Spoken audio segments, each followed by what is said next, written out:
All right, guys, great stuff. So the next thing we then sort of tackled, and I thought was very popular, was this business on indices and looking at growth, sales growth, for example, or any type of growth.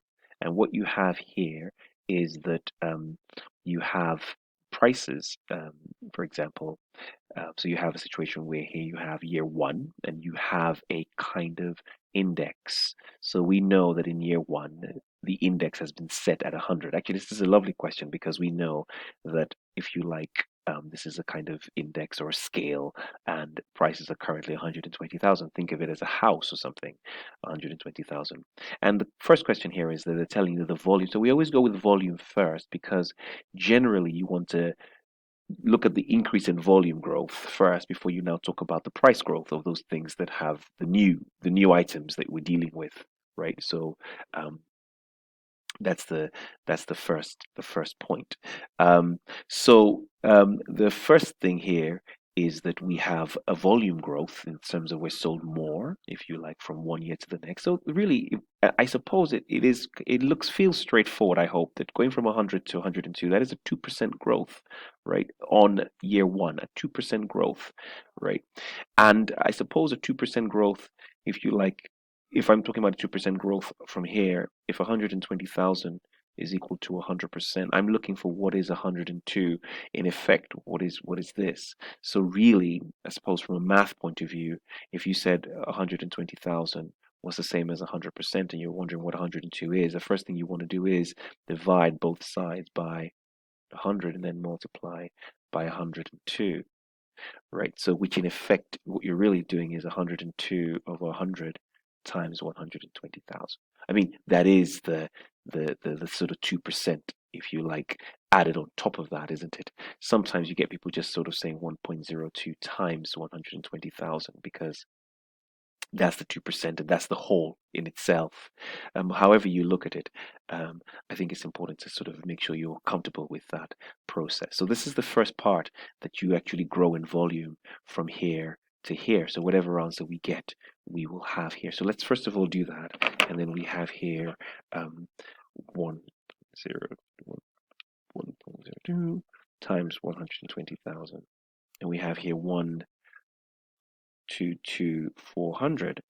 But we also have a growth in price. So prices have also increased, so we can see some inflation. And in exactly the same way, we're sort of saying that once upon a time, you had prices when you had 120,000, when prices were at 110, and now they've increased to 111. So in effect, we're doing exactly the same thing. We're now saying, listen, this volume here has increased in price from 110 to 111. So we now have 400 times 111 divided by 110, because this is the growth, if you like, from the last period, right? So 400 times 111 divided by 110, and then you have here 1, 2, 3, 5, 1, 512. Right. Now, this is saying that in year three, there is a 7% growth from, if you like, period one. I mean, that's what this is, 107 minus 100, right? And I think that's the best way to think about it, if you like, because in a way you can see a clear 7% growth, right?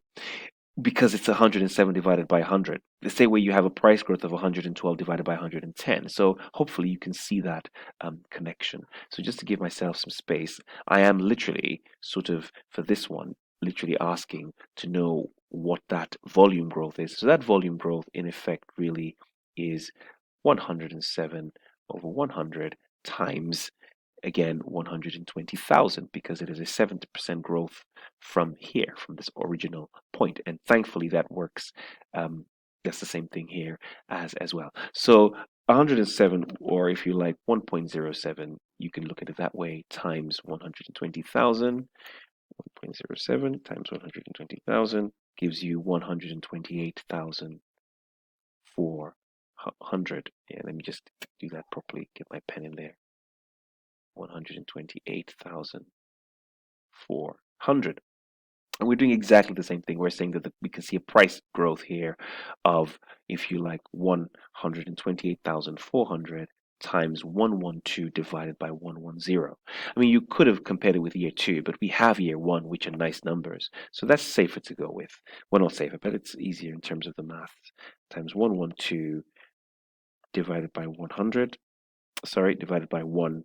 Let me do that again. 128, 400 times 112 divided by 110, and that takes us to 137,355. I'll just round up. And we see that the volume stays the same from year 1. That's 7%. So we have exactly the same thing. 128,400 is the same 7%.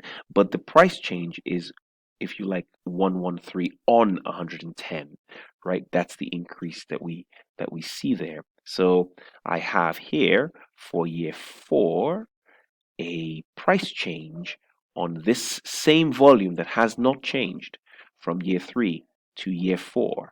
I see a price change of 128,400 times 113 over 110. So let's do that. 128,400 times 113 divided by 110, and you have here 13190. I'll round up 902. I'll apply the same principle finally to year 5, and in year 5 I have an 8% increase from year 1, and so I have here 108 over 100 times 120,000. This is the increase in volume from year 1. So doing that, I have 108 divided by 100 times 120,000. That's 129,600. And again, I will see an increase in the price index of 129,600 times 115 divided by 110. So 129,600 times 115 divided by 110 gives you 135,491. Right, great stuff. And that's number 16. I'm just going to check. I believe that 16, 17, 18, and 19 are all in the same scope. So you can now do all of those comfortably because they are literally the same process. Cool, great stuff.